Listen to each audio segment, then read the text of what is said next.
Hello friends, आप सभी का आपका अपना एजुकेटेड चैनल में स्वागत है। आई होप कि आप सभी अपना एग्जाम का तैयारी बहुत अच्छे से कर रहे होंगे, क्योंकि अगर देखा जाए तो आपका बोर्ड एग्जाम बहुत ही करीब आ चुका है और इसके लिए आप जियो जान से लग जाओ यार। अच्छा मार्क्स लाना है तो लगना पड़ेगा। हमने लास्ट टॉपिक पढ़ा था कि यूरोप में राष्ट्रवाद का कैसे अ, बीजारोपण हुआ, कैसे उसकी उत्पत्ति हुई, राष्ट्रवाद किसे कहते हैं, पुनः जागरण काल किसे कहते हैं, 1789 में फ्रांसीसी क्रांति, नेपोलियन के कारण सभी में राष्ट्र के लिए भावना जागती है और राष्ट्र हित में काम करता है, लोगों के हित में काम करता है। लेकिन कोई कितना भी अच्छा काम कर ले या खराब काम कर ले, ज़्यादा दिन तक टिकने वाला नहीं होता है। वैसे ही हुआ, क्या हुआ कि मेटरनिक से हार गया। मेटरनिक कौन था? ऑस्ट्रिया का चांसलर था। उसने रूस, प्रसा, ऑस्ट्रिया और रूस, प्रसा, इंग्लैंड, इंग्लैंड था ना आई थिंक, मैं मिस कर रहा हूँ। प्रसा ब्रिटेन रूस, प्रसा, ब्रिटेन और ऑस्ट्रिया खुद, जिसका मेजबानी कर रहा था। एक वियना में एक सम्मेलन करते हैं और सम्मेलन करने के बाद क्या होता है, 1815 में सम्मेलन करते हैं। वहाँ पे जो रूस, नेपोलियन जो था, जो नई व्यवस्था को लागू किया था, जो नए कानून को लागू किया था, उसको इन्होंने हटा दिया और इनका मेन मकसद यही था। और उसके बाद नेपोलियन काल का अंत हो जाता है और मेटरनिक युग का आरंभ हो जाता है। मेटरनिक ने क्या किया कि फ्रांस पे राज करने के लिए उसको विभिन्न भागों में बांट दिया। ऐसे ही बांट दिया, फिर उस पर अपना शासन बहुत सारे भागों में बांट दिया, छोटे छोटे भागों में, जिससे वहाँ पे राष्ट्रीयता की भावना जागृत ना हो। फिर वहाँ पे क्या होता है, फ्रांस में बुर्बो वंश का साम्राज्य स्थापित होता है। लुईस अठारहवें जो होते हैं, वो क्या लुई अठारहवें जो होते हैं, वे वहाँ का शासक बनते हैं, जो संवैधानिक सोच वाले, राष्ट्रहित की सोच वाले, जनता की सोच वाले होते हैं। उन्होंने 2 जून 1814 में एक संवैधानिक घोषणा पत्र जारी किया, जो राष्ट्रहित के लिए था, जो 1848 तक चलता रहा। तो अब हम आगे चलते हैं अपने बोर्ड की तरफ और बुक की तरफ और पढ़ते हैं कि जुलाई 1848 की क्रांति क्या थी। जुलाई के लिए हम बोर्ड पे चलते हैं। चलिए इसके लिए हम अपने बुक पे चलते हैं और वहाँ पे पढ़ते हैं, समझते हैं। चलिए, बहुत अच्छे से पढ़ाएंगे, कहानी के जैसा आप समझ पाओगे इस पर। चलिए, जुलाई 1830 की क्रांति। 1830 की क्रांति। जुलाई 1830 की क्रांति पढ़ने से पहले आप मेरे चैनल पे नए हैं तो प्लीज़ चैनल को सब्सक्राइब कर दीजिए और लाइक कमेंट्स करना नहीं भूलिएगा। और प्लीज़ यार शेयर कर देना कि दूसरों को भी मदद मिल सके, क्योंकि आपका एग्ज़ाम बहुत ही करीब आ चुका है। तो चलिए हम पढ़ते हैं जुलाई 1830 की क्रांति क्या थी। चार्ल्स दस एक निरंकुश एवं प्रतिक्रियावादी शासक था। चार्ल्स दस कौन था? फ्रांस का शासक था। किसके बाद बना था? किस आप लोग को लास्ट लेक्चर में मैंने बताया हुआ था कि चार्ल्स दस शासक बना किसके बाद? लुई अठारहवीं के बाद। लुई अठारहवीं के बाद मैंने आप लोग को बताया था। अगर नहीं देखे तो प्लीज़ लास्ट लेक्चर जाके, इसके पहले वाला लेक्चर आप जाके जरूर देख लीजिए। लुईस जो दसवां था, लुई अठारहवां था, उसके बाद शासक कौन बना? चार्ल्स दस। चार्ल्स दसवां वहाँ का शासक बना। कहाँ का? फ्रांस का। किसके बाद? लुई अठारहवीं के बाद। तो ये चार्ल्स दस क्या था? एक निरंकुश और प्रतिक्रियावादी शासक था, जिसने फ्रांस में उभर रही राष्ट्रीयता तथा जनतंत्रवादी भावनाओं को दबाने का कार्य किया। इसने क्या किया कि नेपोलियन ने जो फ्रांसीसी क्रांति के बाद जो एक मुहिम छेड़ा था कि नए युवाओं को लेके उसने लोगों में जनतंत्र की भावना का विकास किया और राष्ट्रवादी भावनाओं को विकास किया। ठीक है? तो और नई व्यवस्था को उसने लागू किया था। लेकिन क्या हुआ? हमने आपको पहले ही बताया था कि वो क्या होता है, मेटरनिक से वो हार जाता है। मेटरनिक कौन था? ऑस्ट्रिया का चांसलर था। और 1815 में एक क्या करते हैं, 1815 में मेटरनिक ऑस्ट्रिया की राजधानी वियना में एक सम्मेलन करता है। और कब? जब वो नेपोलियन को हरा देता है, सम्मेलन करके जो पुरानी व्यवस्था है उसको फिर से ला देता है और जनतंत्र और लोकतंत्र की तंत्र की भावना जो लोगों में उत्पन्न हो रही थी उसको दबाने का कार्य कौन करता है? मेटरनिक भी करता है। लेकिन फिर क्या हुआ कि वहाँ पे गृह युद्ध आरंभ हो गए, जिसके कारण लुई अठारहवां क्या हुआ, वहाँ का शासक बना। कहाँ का? फ्रांस का शासक बना। और उसने लोगों के और राष्ट्रहित में काम किया और नई व्यवस्था, नए संवैधानिक घोषणा पत्र किए। उसके बाद क्या हुआ? जुलाई उसके बाद क्या हुआ? चार्ल्स दस वहाँ का शासक बना और इसने क्या किया? राष्ट्रीयता और जनतंत्र भावनाओं को दबाने का कार्य किया।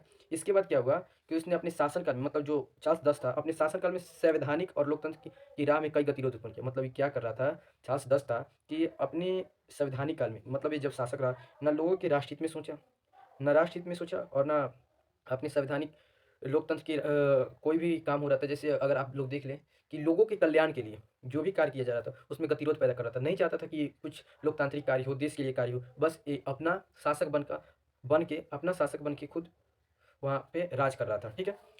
तो इसके द्वारा प्रतिक्रियावादी पोलिगनेक को प्रधानमंत्री बनाया। इसने क्या किया कि चार्ल्स दस ने अपने इसके जो प्रतिक्रियावादी नेता थे उसमें पोलिगनेक को इसने प्रधानमंत्री बना दिया, और पोलिगनेक ने भी वही कार्य किया जो चार्ल्स दस कर रहा था।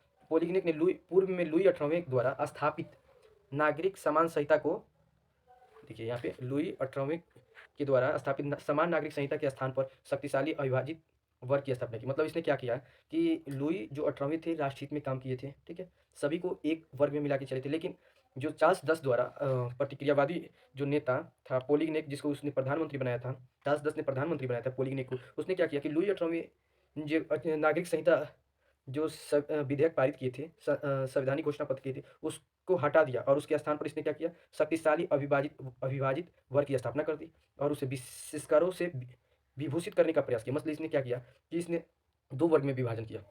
कौन? पोलिगनेक वहाँ की जनता को, एक शक्तिशाली वर्ग, एक कमजोर वर्ग। और शक्तिशाली वर्ग जो थे उन्हें इसने क्या किया, शक्तिशाली वर्ग को इसने अच्छे अच्छे अहदे दिए, अच्छे अच्छे पुरस्कार दिए और उन्हें राज दरबार में, राज शासन काल में, अपने वहाँ के राज दरबार में अच्छे अच्छे पद से नवाजा, मतलब अच्छे अच्छे पद दिए जिससे इसका विरोध वो लोग ना कर सके। ठीक है, विशेष प्रयास किया। इस कदम ने उदारवादियों को चुनौती तथा क्रांति के विरुद्ध षड्यंत्र समझा और प्रतिनिधि सदन एवं दूसरे उदारवादियों ने पोलिगनेक के विरुद्ध गहरा असंतोष प्रकट किया। मतलब क्या हुआ कि जब इसने शक्ति अविभाजित वर्ग में शक्ति अविभाजित वर्ग में जब इसको वर्ग में बांटा और जो शक्तिशाली वर्ग के थे उन्हें विशेष अधिकार दिया, संवैधानिक सदन में अपने अच्छे अच्छे पुरस्कार दिए, अच्छे अच्छे अहदे दिए, तो इसके विरोध में जो उदारवादी नेता थे उन्होंने समझा कि ये मेरे लिए षड्यंत्र रचा जा रहा है कि हम लोग के राष्ट्र हित में कार्य ना करके अपने हित में काम कर रहा है, शक्तिशाली वर्ग को मतलब अपनी तरफ आकर्षित करने का काम कर रहा है। और जो उसके प्रतिनिधि सदन थे, जैसे आप देख लो कि हमारे जो संसद भवन है उसमें जो सदस्य हैं ना आपके, जिसे आप सांसद कहते हैं, सांसद है ना, वैसे ही वहाँ के जो प्रतिनिधि सदन थे उसके दरबार के प्रधानमंत्री जब वो बना तो वहाँ के जो सदन थे उन लोगों ने इसके विरोध में भी गहरा असंतोष प्रकट किया कि ऐसे काम नहीं करना चाहिए, ये गलत कदम है, ये राष्ट्र हित में नहीं है। तो चार्ल्स दस ने क्या किया, इस विरोध की प्रतिक्रिया स्वरूप 25 जुलाई 1830 ईस्वी को 4 अध्यादेश द्वारा उदार तत्वों का गला घोटने का प्रयास किया। मतलब क्या किया इसने, कि जब प्रतिनिधि सदन, उदारवादी नेता और कमजोर वर्ग के लोग इसका विरोध करने लगे तो जो चार्ल्स दस था वो क्या किया, अपने द्वारा नियुक्त प्रधानमंत्री पोलिगनेक के समर्थ में आके 25 जुलाई 1830 ईस्वी को 4 अध्यादेश जारी कर दिया। ठीक है, जो राष्ट्र हित में नहीं था, लोगों के हित में नहीं था। इस अध्यादेश के विरोध में पेरिस में क्रांति की लहर दौड़ गई। जब ऐसा अध्यादेश जारी किया, 4 अध्यादेश मतलब जारी किया, ठीक है, 4 अध्यादेश जारी किया कि जैसे 4 अध्यादेश कुछ भी हो सकते थे कि हाँ ये जो किया वो सही है, ऐसे ऐसे, मतलब मुझे पता नहीं है कौन सा था। ठीक है, अध्यादेश 4 अध्यादेश जब जारी किया तो इसके विरुद्ध में पेरिस में क्रांति की लहर दौड़ गई, पेरिस में क्रांति होने लगी। जब पेरिस में क्रांति हुई तो फ्रांस में 28 जून 1830 ईस्वी में गृह युद्ध आरंभ हो गया। देखिए यहाँ पे फ्रांस में 28 जून 1830 ईस्वी में गृह युद्ध आरंभ हो गया।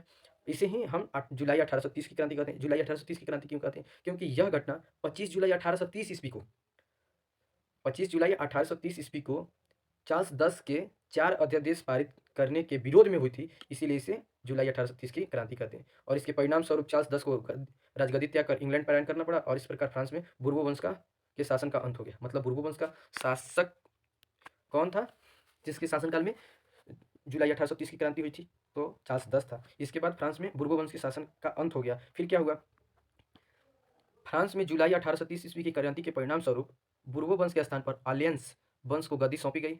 आलियंस वंश में किसको, जब 1830 ईस्वी में जब फ्रांस की जुलाई 1830 की क्रांति हुई तो उसके बाद क्या हुआ, परिणाम स्वरूप बुर्बो वंश, जब बुर्बो वंश का राजा कौन था, चार्ल्स दस था, वह गद्दी त्याग कर छोड़ के भाग गया, कहाँ, इंग्लैंड चला गया। तो उसके बाद क्या हुआ कि गद्दी खाली हो गई, तो फिर वहाँ के आलियंस वंश को गद्दी सौंपी गई। इस वंश के शासक लुई फिलिप ने उदारवादी वर्ग के जो नेता थे, उदारवादी प्रतिक्रियावादी, ठीक है, तो प्रतिक्रियावादी ना उदारी वर्ग के उदारवादियों, पत्रकारों, पेरिस की जनता का समर्थ से सत्ता प्राप्त की। यथवत उसने नीतियां उदारवादियों के पक्ष में तथा संवैधानिक गणतंत्र की निमित्त रखी। इसने भी क्या किया कि कुछ दिनों तक, मतलब अगर देखा जाता है, अगर किसी को पोल्हाना होता है, जैसे पोटना कहते हैं ना, तो उनके पक्ष में कुछ काम कर दिया जाता है कि हाँ चलो भाई मैंने तुम्हारे लिए कर दिया, वो कर दिया, तो ऐसे करने पे वो आपके पक्ष में आ जाते हैं। वैसे इसने क्या किया, लुई फिलिप ने क्या किया, उदारवादियों, पत्रकारों और पेरिस की जनता का समर्थन पाकर वहाँ का सत्ता हासिल किया और यथवत उनकी नीतियां उदारवादियों के पक्ष में कुछ दिन तक रखा और संवैधानिक गणतंत्र की निमित्त रखी। ठीक है। और 1830 की क्रांति कितना है, 1830 की क्रांति, 1830 की क्रांति का प्रभाव क्या हुआ। इस प्रकार जुलाई की क्रांति की बात की सूचक थी कि देश में कट्टर राजनीतिवादियों का प्रभाव कम हो रहा था। क्या था, जुलाई 1830 की जो क्रांति थी, यह एक बात की सूचक थी कि देश में कट्टर राज सत्तावादियों का प्रभाव कम होता है, क्योंकि जुलाई 1830 की क्रांति जो हुई थी वो राष्ट्रहित में हुई थी। लोगों में राष्ट्रीयता की भावना जग रही थी, उत्पन्न हो रही थी, जन्म ले रही थी, और लोग अपने राष्ट्रहित के बारे में सोच रहे थे। जैसे आपको मैंने पहले ही लेक्चर में बताया था कि राष्ट्रवाद किसे कहते हैं, किसे कहते हैं, सांस्कृतिक सामाजिक सांस्कृतिक सामाजिक या किसी विशेष क्षेत्र में रहने वाले लोग एक होकर अपने राष्ट्रहित में सोचते हैं, उसे हैं राष्ट्रवाद कहते हैं। ठीक है, जैसे एक समूह हो गया, वो अपना समूह बना के, जैसे हम शिक्षक हैं तो शिक्षक लोग का अपना समूह हो गया। ठीक है, सरकारी पदाधिकारी कोई है तो उन लोग का अलग अलग समूह हो गया, सब कोई मिल के अपने राष्ट्रहित के बारे में सोच। तो इस प्रकार जब लोग अपने राष्ट्र के बारे में सोचने लगेंगे तो जो भी वहाँ पे अन्याय हो रहा होगा, कोई काम नहीं होगा अच्छा से, तो उसका लोग विरोध करेंगे, जिससे उन लोगों को काम करना होगा। ठीक है, राष्ट्रहित में काम कर, तो इसी की सूचक थी क्या, कि सूचक थी कि कट्टर राजनीतिवादियों का प्रभाव कम हो रहा था। ठीक है, तो वास्तव में यह क्रांति मध्य वर्ग और लोक संप्रभुता के सिद्धांत की देन थी। मैंने पहले ही बताया था कि लोक संप्रभुता के सिद्धांतों की देन थी, क्योंकि लोगों में राष्ट्र के प्रति भावना जग रही थी कि हाँ, अपना राष्ट्र एक विकसित राष्ट्र हो, किसी प्रकार का भेदभाव ना हो। ठीक है, और मध्य वर्ग के लोग कर रहे थे, क्योंकि शक्तिशाली वर्ग के जो उच्च तबके के वर्ग थे, शक्तिशाली वर्ग के लोग थे, वे क्या थे, उनको पॉलिटेक्निक ने अधिकार देके, अच्छे-अच्छे पुरस्कार देके, ओहदा देके उन्हें अपने ही वश में कर लिया था। तो मध्य वर्ग के लोग, निम्न वर्ग के लोग और लोग ही इसमें लड़ रहे थे अपने, किसके लिए, अपने मूल अधिकारों के लिए। ठीक है, इस क्रांति ने फ्रांस की क्रांति के सिद्धांतों को पुनर्जीवित किया। तो फ्रांस की क्रांति का सिद्धांत क्या था, कि नई व्यवस्था को लागू करना, राष्ट्रीयता का विकास करना। ठीक है, क्या था, राष्ट्र नई व्यवस्था को लागू करना और राष्ट्रीयता का विकास करना, राष्ट्र हित में सोचना। ठीक है, अपने राष्ट्र के प्रति तत्पर होना। यही नेपोलियन ने किया था, लेकिन मेटरनिक ने उसको दबा के, जब उसको हरा दिया तो मेटरनिक युग आरंभ कर दिया, और मेटरनिक युग आ गया। ये कोई युग नहीं था कि कलयुग वगैरह, क्योंकि जैसे देखा जाए तो अगर अभी बीजेपी हमारी प्रधानमंत्री जो है बीजेपी दल के हैं, कौन है, श्री नरेंद्र दामोदर दास मोदी। तो मतलब एक प्रकार से देखा जाए तो इनका भी शासन काल चल रहा है। तो वैसे ही जब नेपोलियन का खत्म हुआ तो मेटरनिक ने क्या किया, पुरानी व्यवस्था को लागू किया। तो इस क्रांति का मुख्य उद्देश्य था फ्रांसीसी क्रांति के सिद्धांतों को पुनर्जीवित करना।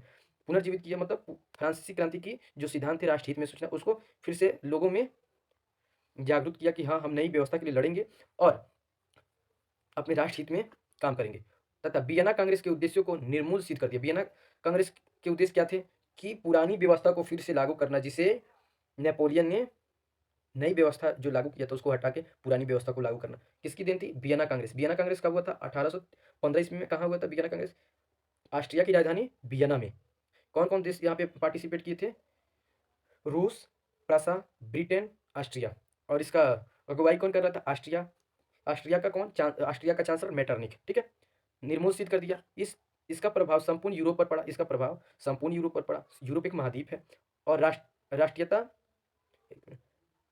राष्ट्रीयता तथा देशभक्ति की भावना का प्रफुटन हुआ। जिस प्रकार वो उसे यूरोपीय राष्ट्रों के राजनीतिक एकीकरण, संवैधानिक सुधार एवं राष्ट्रवाद के विकास का मार्ग प्रशस्त हुआ। हमने क्या बताया था कि लोग राष्ट्रहित में सोच रहे थे, और सोच रहे थे कि मेरे राष्ट्र का विकास संपूर्ण तरह से हो, किसी प्रकार का भेदभाव ना हो। तो क्या हुआ, यूरोप में जब फ्रांस की क्रांति हुई, 1830 की क्रांति हुई, तो क्या हुआ, उसके फलस्वरूप सभी यूरोप के राष्ट्र के राजनीतिक थे, एकीकरण, संवैधानिक सुधार होने लगे, राष्ट्रवाद के विकास होने लगे, मार्ग प्रशस्त किया। इटली तथा जर्मनी का एकीकरण, यूनान, पोलैंड और हंगरी के तत्कालीन व्यवस्था के प्रति प्रभाव के कारण आंदोलन उठ खड़े हुए। मतलब क्या हुआ कि इटली और जर्मनी का एकीकरण तथा यूनान हुआ, इटली और जर्मनी का एकीकरण हुआ। इसके प्रभाव से यूनान, पोलैंड और हंगरी में तत्कालीन व्यवस्था के प्रति, जो तत्कालीन व्यवस्था थी वह खराब थी, उसके प्रति वहाँ पे आंदोलन उठ खड़े हुए, जिससे आगे चलकर फ्रांस में लुई फिलिप्स के खिलाफ आवाज़ उठने लगी, जिससे फ्रांस में एक और क्रांति की पृष्ठभूमि तैयार कर दी। मतलब इस फ्रांस में भी क्या हुआ, अगर वहाँ पे क्रांति शुरू होने लगी,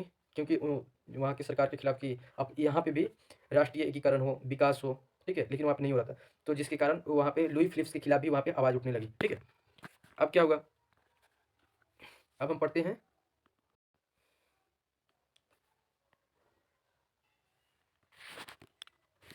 इस प्रकार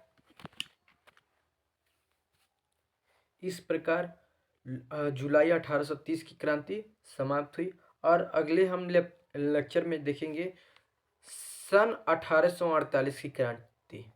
सन 1848 की क्रांति ये किसके खिलाफ हुई थी, लुई फिलिप्स के खिलाफ हुई थी। ठीक है, तो हम अगले लेक्चर में देखेंगे सन 1848 की क्रांति। क्या, एक मिनट, अगले लेक्चर में हम लोग देखेंगे सन 1848 की क्रांति, जो किसके खिलाफ हुई थी? लुई फिलिप के खिलाफ हुई थी। तो चलिए, अब हम फिर अगले वीडियो में लेक्चर में आपसे मिलते हैं। तब तक के लिए बाय। और प्लीज़ यार चैनल को सब्सक्राइब करो, कमेंट करो और शेयर यार ज़रूर कर देना प्लीज़। Thank you, bye.